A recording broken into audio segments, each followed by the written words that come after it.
Inclusion. Inclusion. Inclusion. Inclusion. Inclusion. Inclusion. Inclusion. Inclusion. Inclusion. Inclusion podcast by the Centre for Inclusive Leadership. Hello, I'm Paul Anderson-Walsh. I'm the CEO of the Centre for Inclusive Leadership, and I'm thrilled you've joined us for Inclusion Podcast. Today is a very special edition because it's our 10th anniversary. And for this edition, we're going to get an opportunity to meet some of the team. And I'm just going to get to chat with them and ask them some questions. And the question I'm really keen to know the answer to as I speak to each of them is the question that I always think of that Ralph Waldo Emerson asked whenever he met somebody he hadn't seen for a long time. He would say to them, "What's become clear to you since we last met?" I'm going to pose that to each of the team about inclusion. So stick around, this should be fun.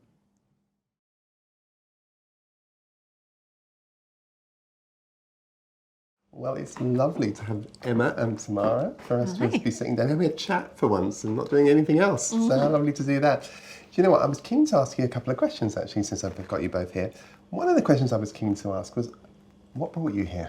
We're thrilled you're here, by the way. What brought you here? Well, I first met you in 2011, and so you came in to support us with a large piece of work. And then if you fast forward probably about 9 years, I then brought you into when I was then, I took over a role as group head of learning and development. And what I would say on reflection, what brought me here was that I think we had such a powerful partnership. It wasn't supplier and client. And there are so many transient relationships you had, but that relationship was so powerful that I remember once you said to me, "We've got you, we've just got you." And I've never felt this ready brick glow of just knowing that I was the subject matter expert because I had these in my back pocket. It was just fantastic. How about for you, Emma? Well, it's really interesting, yours and Tamara's relationship as you were Tamara's client. I was one of your participants, I think, was the first time we met, which was, goodness me, 2014. And I've described this before, and you did wonder where I was going with it. But I can remember sitting I was at a retail leadership conference, and I can remember watching your keynote. And the only way I can liken it is the bit in Love Actually where the little boy sees Bill Nye drumming for the first time, and he has this awakening of what he wanted to do. I can remember your presentation, the work you did, and that had an impact on me enough. And then we got to know each other through that leadership program. We worked together on the leadership day and the psychometric tool, so we got to spend a lot of time together. Had an interesting few years in my career. I think I'd really lost sense of who I was. I wanted to do something with more meaning. And then there was just this wonderful day when we were at said leadership program. We were sitting in the quad at Keble College, and you and your colleague said to me, "Oh, have you ever thought about," and I don't think you needed to finish the sentence because I was already signed on the dotted line by that point. Well, I'll tell you what you don't know about that story, which is that one of our colleagues, Sajad, came to me and said, "Do you know that Emma's been made redundant?" And I said, "Where is she?" we can fix that right now. Brilliant. We're indebted to the two of you for how you came in, just helped us pivot the business from what was just an in-person business times. to... Very interesting. Do you remember those early days of building those e-learning modules? Oh, Lord. I was a customer or a client of the Centre for Inclusive Leadership and got to see you in action.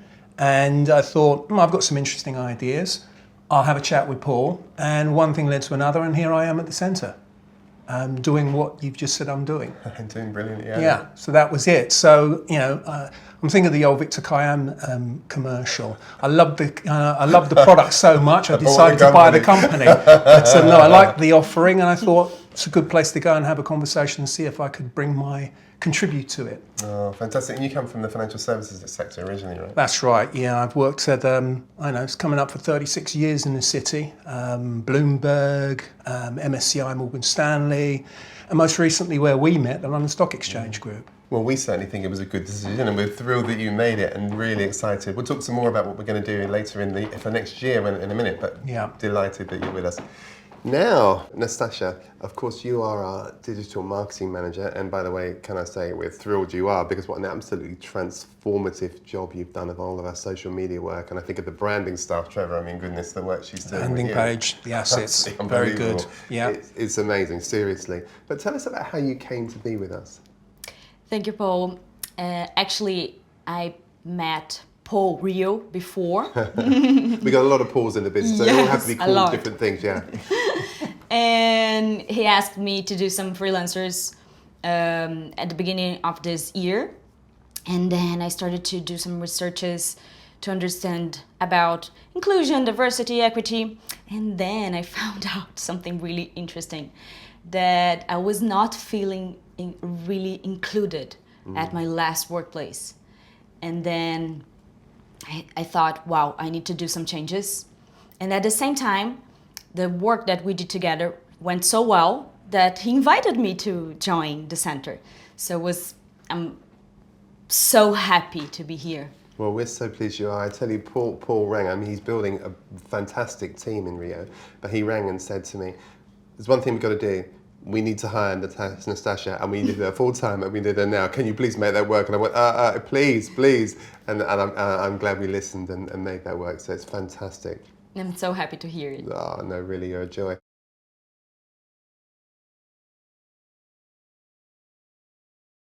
I thought it was something to fight for because it was something that was good to have in addition to everything else.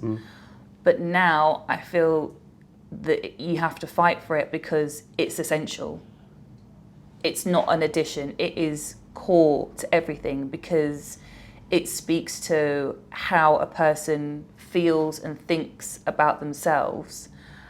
And I think that we're so lacking in compassion as a society that if we can create spaces where people go to work for 8 hours a day and they feel seen and they feel heard and they feel whole, why wouldn't I do that? Why wouldn't I contribute to that, even if I never meet that person?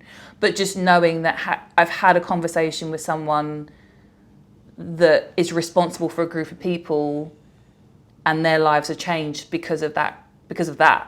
Like that to me is like... But it's great. Yeah. That's so good. That's everything. It's really interesting actually, Chantal, because I think when I think, and Paul, you'll recognise this, when I think about the idea of leadership is about making matters better, whereas inclusive leadership is making matters better for everybody, right? So it's that. I think it's I just think it's really powerful, and you can see it. You know, when we have conversations with people, how they respond, you know, to the work and what we're talking about. It's life-giving, giving people back to themselves. It's a privilege to be able to do that, to be honest. Amazing. Yeah, it really is, Chantal. Paul, thinking about that same question, obviously I know you come from, done a lot of work amongst education, particularly around the anti-racist agenda, right? And this conversation is a different conversation again, isn't it, when you start talking about inclusion? It is. The thing about it is, especially when you align it to racism, when you understand race and racism, you're almost never off this emotional clock. That you're always aware of race and racism. Now, for me, with inclusion, now that I understand what it is, I see it everywhere.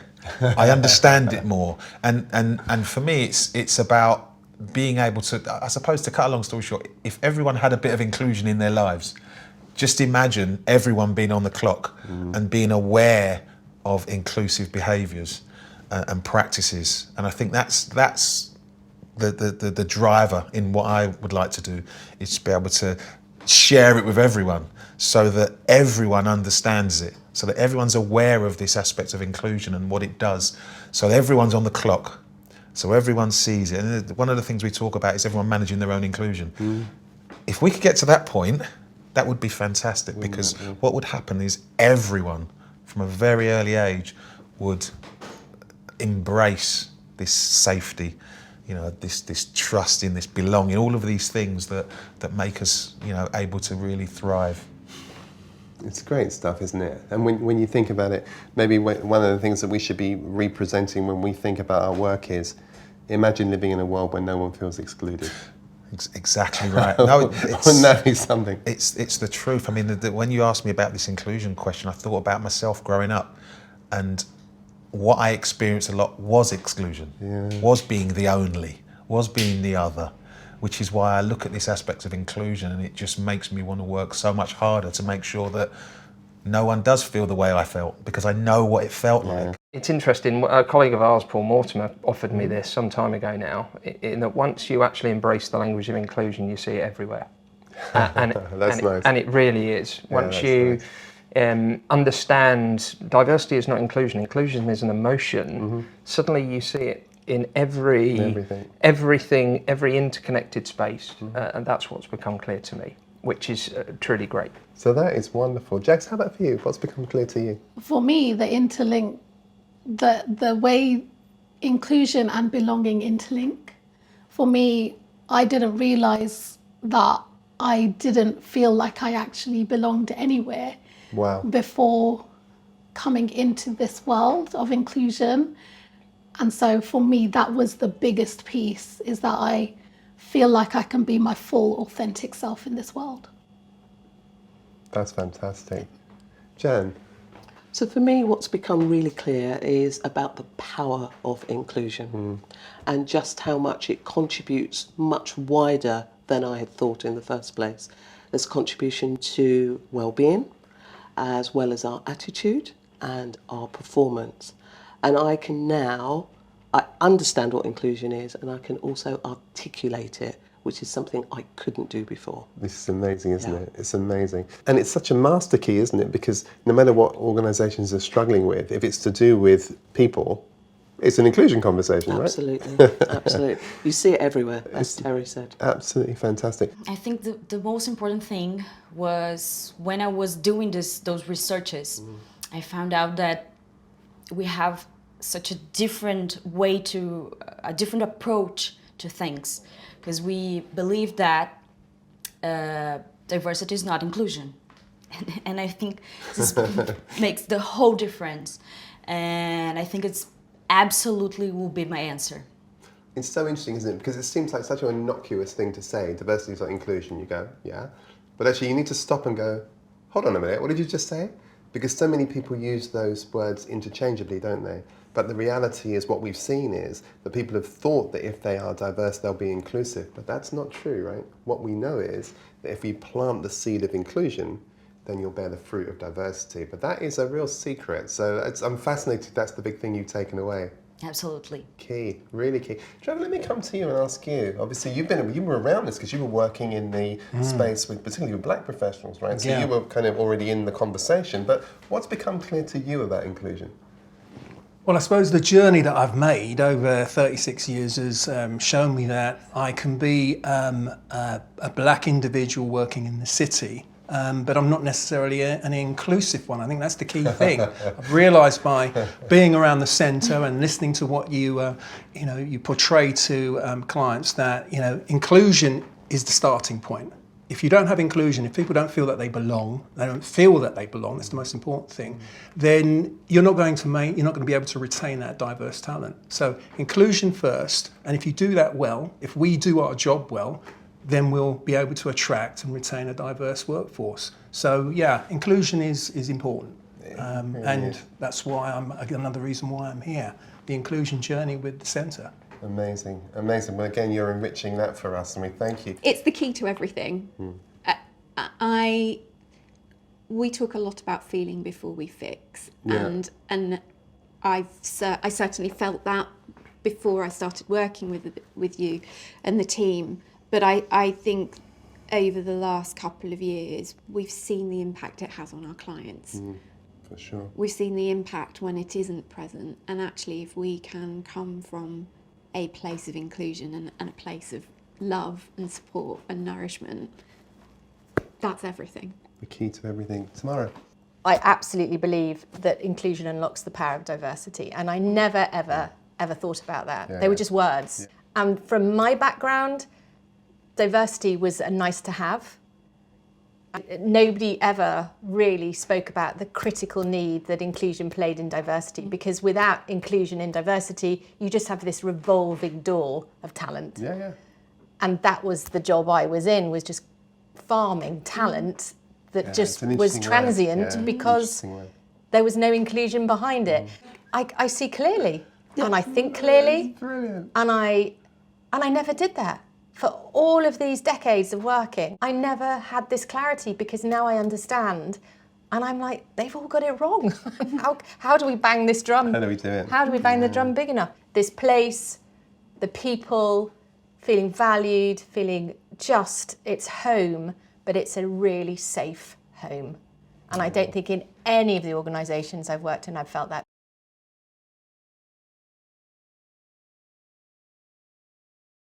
I'm kind of slightly obsessed at the moment with employment law, which sounds crazy. It's kind of like it's the new birth tomorrow. I always wanted to go into employment law. So what I would love to work on next year is really firming up that link between what we do and employment law as such, or discrimination, because we stand there and we say we look at tackling workplace inequalities, and then actually when I think about it, I think what does that mean? Because I was talking to a very dear friend of mine the other week, who's actually kind of my mentor through the course, and he's in New York, and he's an employment lawyer, bona fide employment lawyer.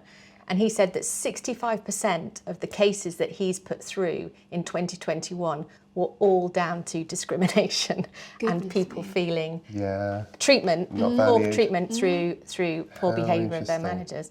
And I thought, if we could potentially harness that link, as you said, core curriculum, most suppliers don't have inclusion weaved in, do they? That's what differentiates us. Really? So that's where my focus is trying to bridge the link between educating people in companies around employment law, but with the edge of inclusion. I think we could do quite a good job with that. Well, what's actually super exciting about that is, as the Chief of Staff will tell you, what's really exciting about that is, as we're thinking about building out the ecosystem, one of the partners that we're negotiating with at the moment is a very reputable bona fide law firm who are an employment law firm. So we now know who's going to manage that element of our work.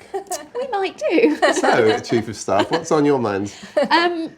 Do you know what? I just want to continue to make sure we've got a safe home for our community. Absolutely. For me, that's it for 2023. We have got some really exciting growth targets, and as we continue to mature as a business, but at the heart of it, making sure that there's that safe home for everybody, and that us as a community continue to grow together and bond together. Because you're right, Tamara, that is what's special about who we are and the way in which we operate. And I don't think any of us have experienced it in the same way before. So for me, enabling our community to go out and work with employment law, for you to go and do your keynote, so somebody else gets the experience that I did of sitting and hearing somebody from our team talk about the work that we do. Amazing. Well, one thing for sure is that our place is going to be safer because the two of you are in it, and I'm looking forward to 2023 with you. You might just cry. You can do that after the camera's gone off. So for me, as I think about my role as senior client partner, I'm thinking about a significant contribution to the business and to the bottom line and the overall business health. I'd like to continue sowing the seeds of inclusion and ensure that as many people as possible are immersed into what we do, because I think it's so very, very powerful. And also to become much more grow my eminence in this space and to become, much more au fait with what I'm doing and be very much grounded and more connected with the work. Well, I've got to tell you that brand Jan has been massively well received by the clients. And when I talk to our clients about any time you're involved and you meet with any of them and do the work you do, I always get this great glow from the clients. One of the things I've really appreciated is you being able to leverage that brilliant work you've been doing, particularly among the ERGs and so on, which has been so, so helpful. So it's good. So yes, more eminence from Jan. That would be good. I like that idea. Thank you. So Jags, let me turn to you when we think about 2023. What's on your mind? So for me, I am so excited to be able to learn from the amazing professionals that I work with. I am excited to become more client facing, but also similar to Jan, do that deep dive and become that SME to help people in their journey for inclusion. I think that's always something that's intrigued me and inspired me with the way that you speak, as well as the other team members. So I'm very excited to step into that space. Oh, it's amazing, because I think the thing about our work, as you know very well, it's not so much about what you're saying to people, it's how you're being with people, isn't it? And that energy you bring is just priceless. So good. Terry, last but by no means least in this little trio, so I know you're holding the plan for 2023 as far as business development is concerned, but beyond that, tell me what's on your mind for 2023. I think there are a couple of things, Paul. First of all, the last 18 months have been something about personal growth and understanding who I am. Sure. Understanding that actually I am a work in progress. I always will be, but that's enough. And I think with that foundation, my literacy is coming on, because it is a very deep language, and I understand that now. I think what I'd really like to achieve in 2023 is to spread the word. That's really with our clients, but to really embrace the activism of being an inclusion specialist. I think that's really important, particularly in a world that's so fragmented. Do you know, it's so interesting to hear you say that. You talk about your fluency coming on. I think that's an interesting thing to say, because I think one of the things I've observed just generally, and we've talked about this before, is fluency in language is a good example, because I think it's one thing to speak inclusion, but to be able to think inclusion is a very different idea, isn't it? I've often thought when I'm working with people who English isn't their first language, they can talk to you, but actually when they're processing, they're having to recode it back into their native tongue. When you can think inclusion, and it is really at your root, I think that's when the fluency thing really comes. So I'm excited for that, and I think about those early days, Terry, when you led our first book study. Do you remember? I do. I think about the journey that you've come on. So all credit to you, because it's a great thing to lean into. It really is. So thank you. Amazing. Thank you.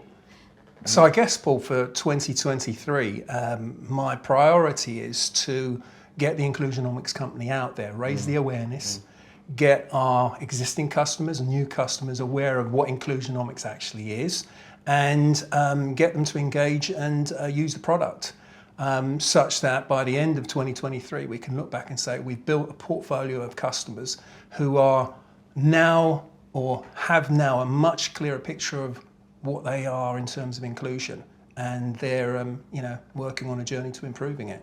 A little bit of product placement. The Inclusionomics company is. What are you doing? Well, I suppose we could do a Victor Kiam advert, couldn't we? We could say, I like the service so much, I decided to take the inclusion audit. But no, I think with the work that we're doing with Nastasia and Paul in terms of our assets, we've got a great landing page coming. We've got some fantastic pre-sale assets. And the great thing is the prospects that we've spoken to already are already giving us some great signals. So I think that life is looking kind of peachy. Really good. And I think the great thing about this conversation is that, and you were talking about inclusion and your sense when you talked about in your own workplace, what I think is so exciting about the Inclusionomics company is that we figured out a way to actually measure inclusion. And of course, inclusion is a feeling, right? Yeah. But if you can measure that, and we know very well that when we're talking to our clients, there's a difference between how people feel and what they feel they can say. Absolutely. And we're actually now able to really have dialogues with clients about, this is what your people really feel. Yeah. How do you feel about that? It's a whole different conversation. Yeah. What's on the plans for 2023? I think we already started, because we changed the way we produce content, producing posts with a lot of information about inclusion, equity, ESG. So I strongly recommend that who is listening to us right now to follow us, at least on LinkedIn, because we are doing such a great job. But for the next year, we have so big plans to thinking about branding and a new website and investing on the Inclusionomics company. So there's a lot to come. Amazing. Good plug for the LinkedIn. See that? Yeah. Good plug. You'd be proud of that as a salesman. The LinkedIn showcase. I mean, I'm looking forward to seeing that. Yes. Yeah, really. Fantastic stuff. Thank you so much. From a personal point of view, I enjoy what I'm doing in terms of delivery, in terms of really, I'd love to play more of a part in creating Oh, nice. Also, really? most definitely. I'd very much like Make a note of to, I'd like to play more of a part in actually meeting people and pitching, let's say, understanding more about how that works. You know, that first contact with an organisation. From there, sort of from tape to tape, let's say, from the start to the point where we get to delivery. From the minute we meet someone for the first time, the process all the way to the first delivery of the first session. So that's something I would definitely love to observe before dipping my toe in the water. We can certainly make that happen. That's what we can certainly make that happen. Chantal, how about for you? What's on the slate for 2023? We'll have projects that we're working on in terms of, designing, the e-learning work that we do, and also designing sort of workshops. But actually, I think those higher level conversations with the seniors, the execs, C-suites, I'd like to be in the room having those, holding conversations with people, at sort of top level. I love having the conversations at sort of the middle. In the middle, yeah, I really enjoy those. I'd like to be more comfortable in living that inclusion message that we're delivering to others. To be able to talk to it at a higher level, I think I would really enjoy that. Well, after I remember you and I had a shared experience with your former employer where we worked with the C-suite together. And I was amazed how well you handled that. Not because it was just a C-suite conversation, because it was your former employer. It was really interesting. But actually, one of the things that is on the plan for both of you is this notion as the two probably the senior facilitators, just elevating you up to be able to do those senior conversations. So we're excited about that. So that's good. Well, thank you. Well, let's look forward to 2023 together. Okay. Let's go for it. So if you want to play with this. Hello. Hello. I was wondering why she wouldn't give me the laptop. How are you doing? You all right? I'm good. How are you? Really, really good. We've had a brilliant day. Amazing to meet Nastasha in person. That's been so really, really good. How's your day going? Yeah, good. Good. Okay, so this is the surprise. So you're going to ask Paul the 3 questions. Oh, amazing. Do you know, I was thinking to myself, I so wanted Paul to be asked those questions.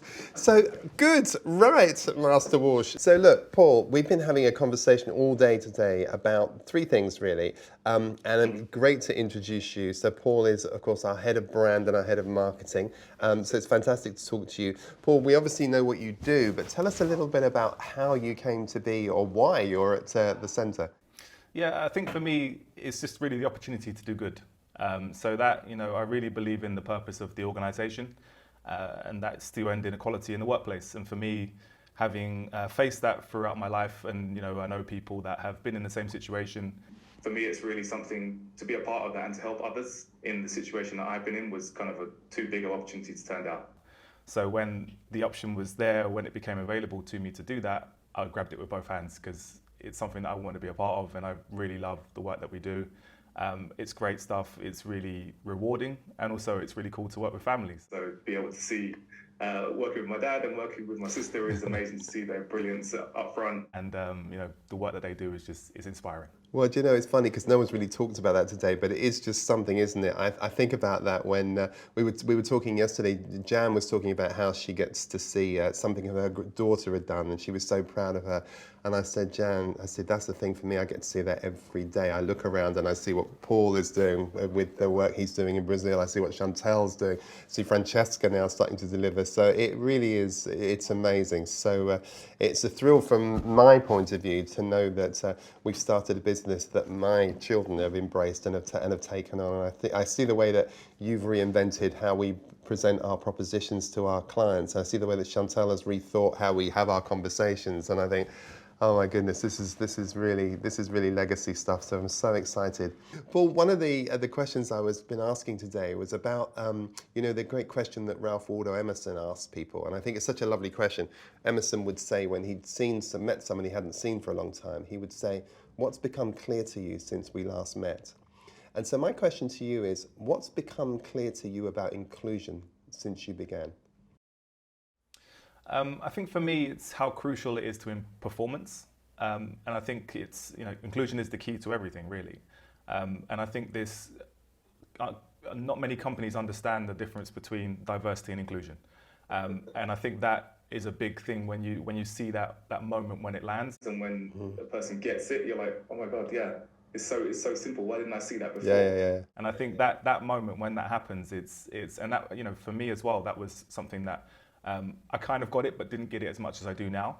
So being able to teach that and speak to people in various facilitations and classrooms and speaking to clients, that moment is just, is so rewarding to see when it lands and to have that impact that it has on people, because the work that we do is it challenges people, it changes the way they think about things, but also it helps people, it gives people back to themselves. It's one of the things that we say, and I think it's just super rewarding. But I think for me, that's the biggest thing is just how crucial it is to performance.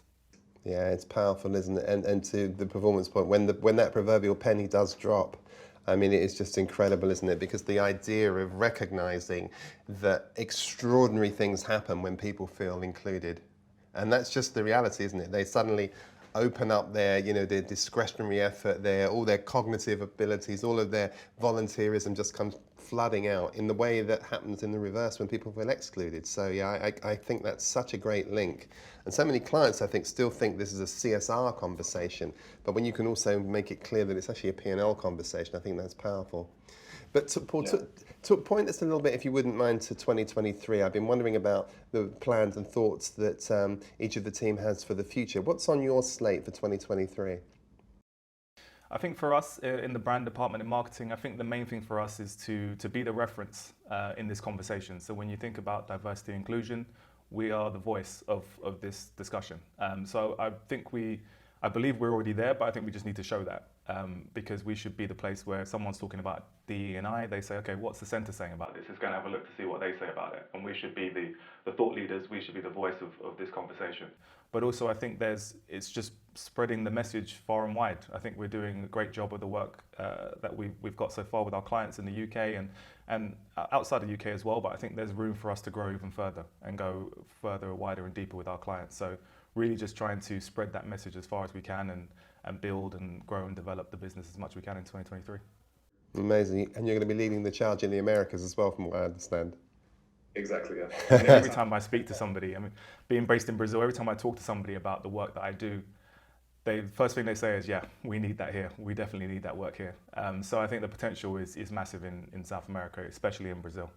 Well, it's incredible. Well, listen, when I look at the whole team, I was looking at some of the group, we were together over lunch today and thinking to myself, my goodness me, what a wonderful group of people we've got here. When I think about, no disrespect for everybody else, when I think about you and Chantal and Francesca and just the whole team, really, I think, we're in good hands. And if there's ever a chance to do something fantastic, we've certainly got the right people with the right heart and the right spirit to do it. So, and I'm thrilled to bits that a number of them just so coincidentally happen to be my children. So that's brilliant. Thank you, Paul. Thank you so much. So glad to be there. It's just a shame I wasn't there in person, but maybe next time we can. Next time. Or we may all come to you. We've been deciding that if we do well next year, we're all going to come to Rio. Even better. See you soon. Bye. Wow, that was something. I wasn't prepared for some of those answers, and some of the things I heard today, really touched me as I'll reflect on this podcast for a little while. One of the things that really struck me was just how missional many of the team think inclusion is. And it was really amazing to listen to them, completely unrehearsed answers about talking about just the way they feel about inclusion, how important it is. It was interesting to hear the link between performance. It was fascinating also to see how the team had really been clear in their minds about the distinction between diversity and inclusion.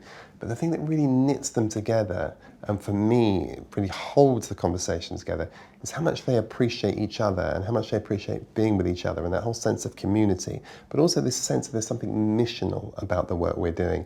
And that's really exciting because that, for me, sets us up for the future. And our goal as we move into the future is really to be an influence, to be able to take this conversation, to be able to really see if we can be purposeful about elevating the human experience in the workplace with a view to ending workplace inequality. And as we said in one of our conversations, wouldn't it be amazing to live in a world where nobody feels excluded? I hope you will stay with us on our journey. We're going to be continuing our own journey as we grow and think in our own inclusion maturity journey.